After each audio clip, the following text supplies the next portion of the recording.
Ok, bienvenue sur cette nouvelle vidéo consacrée sur la programmation d'une temporisation.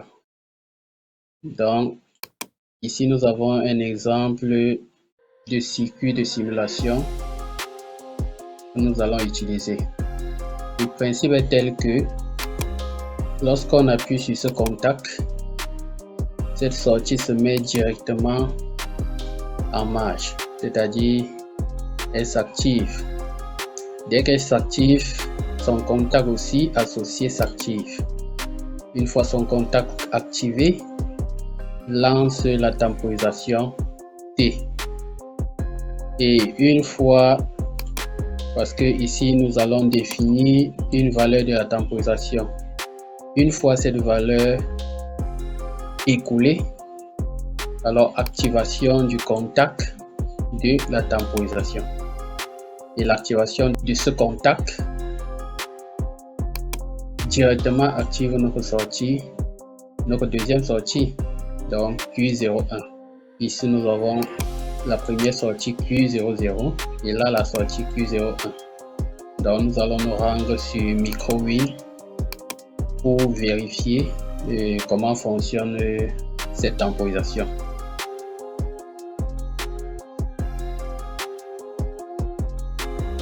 Une fois sur MicroWin, nous allons effectuer notre programmation. Dans la dernière vidéo, nous avons vu comment utiliser les contacts. Pour avoir les contacts, il fallait aller dans Opération. Donc là, nous choisissons notre premier réseau. Et nous avons nommé la I00 contact et notre première sortie Q00.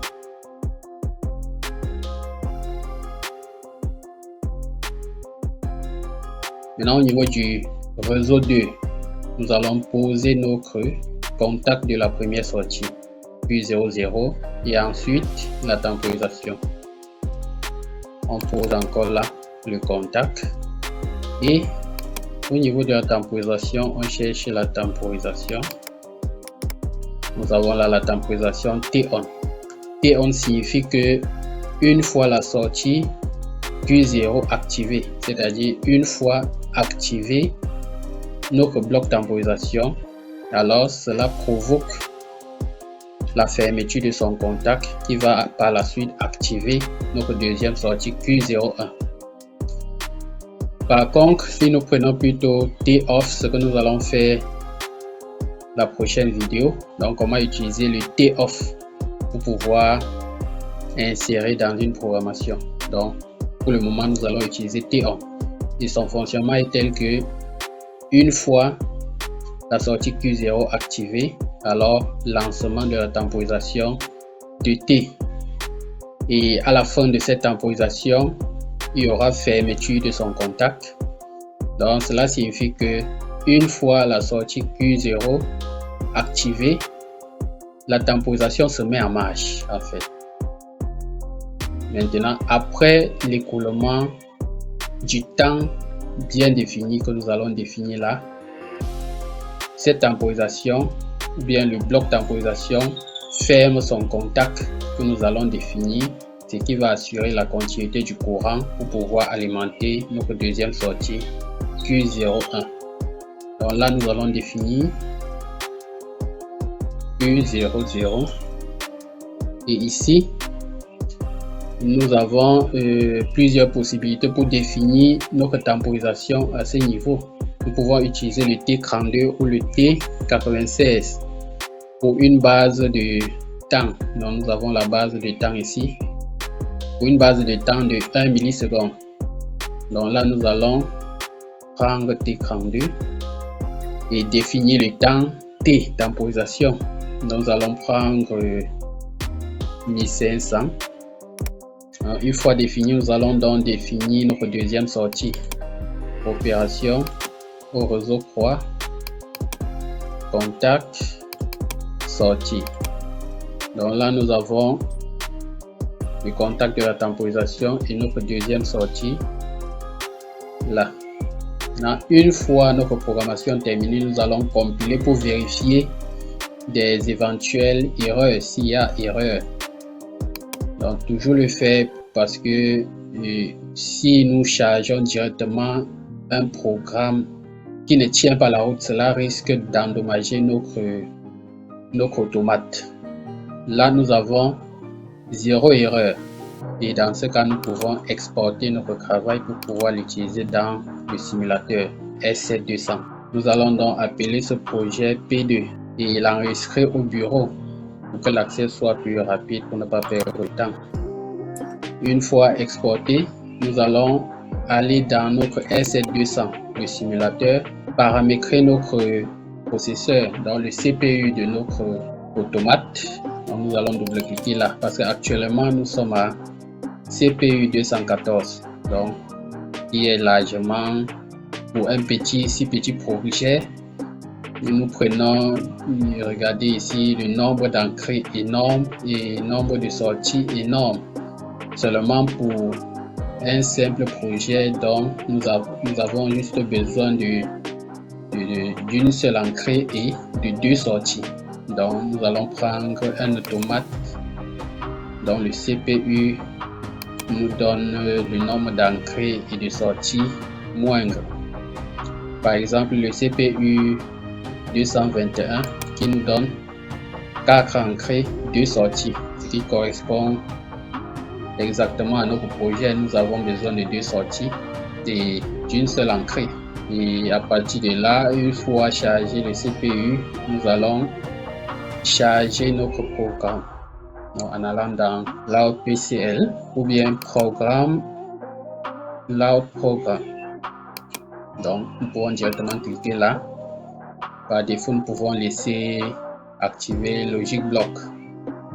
Logic Block pour faire apparaître notre programme, parce que notre programme c'est en langage logique. Donc, leader. Nous choisissons notre programme qui se trouve au bureau P2. Et là, nous avons notre programme en langage list, ce qui signifie que lorsqu'on charge l'entrée, alors on obtient la sortie. Donc, une fois l'entrée activée, la sortie est activée. Ça, c'était pour le premier réseau. Deuxième réseau, lorsqu'on charge la sortie, donc vu que la sortie était déjà chargée, cela se répercute au niveau de notre réseau 2. Donc, une fois la sortie Q00 chargée, lancement de la temporisation 2, donc là c'était le réseau 2, réseau croix. Une fois la temporisation à son terme, et activation de la deuxième sortie Q01. Donc ça c'est le langage list, parce qu'une fois nous avons câblé ceci, le logiciel S7200 nous convertit ce langage leader en langage list ou bien langage d'instruction, parce qu'ici là ça nous montre les instructions ou bien les étapes qui vont se suivre. Donc à partir de là nous allons recompiler. Donc, nous allons compiler notre projet pour pouvoir initialiser les entrées sorties. Donc mettre les entrées et les sorties à 0 pour ceux qui sont à 0 et à 1 pour ceux qui sont à 1. Mais pour notre cas, tous les éléments sont à 0 au départ. Nous allons donc compiler là. Là, les sorties et les entrées s'initialisent. À partir de là, nous allons lancer notre simulation. Dès qu'on a lancé la simulation, là nous avons Q00, Q01. Donc nous activons là.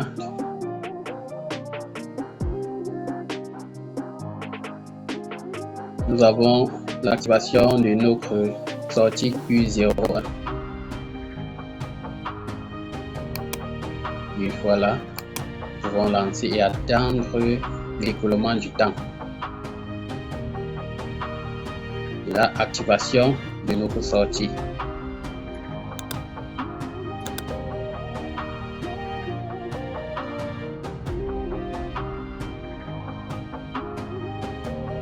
Nous pouvons encore régler notre temps. Nous allons arrêter la simulation. Nous pouvons peut-être diviser ce temps par 2, disons 750, et lançons là.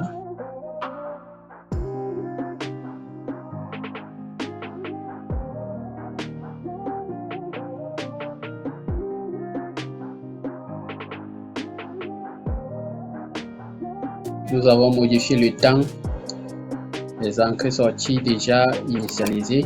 Là, on lance la simulation. Là, on presque notre 5 secondes. Donc, vous pouvez modifier pour atteindre le nombre de secondes ou de minutes que vous voulez pour votre système. Donc là,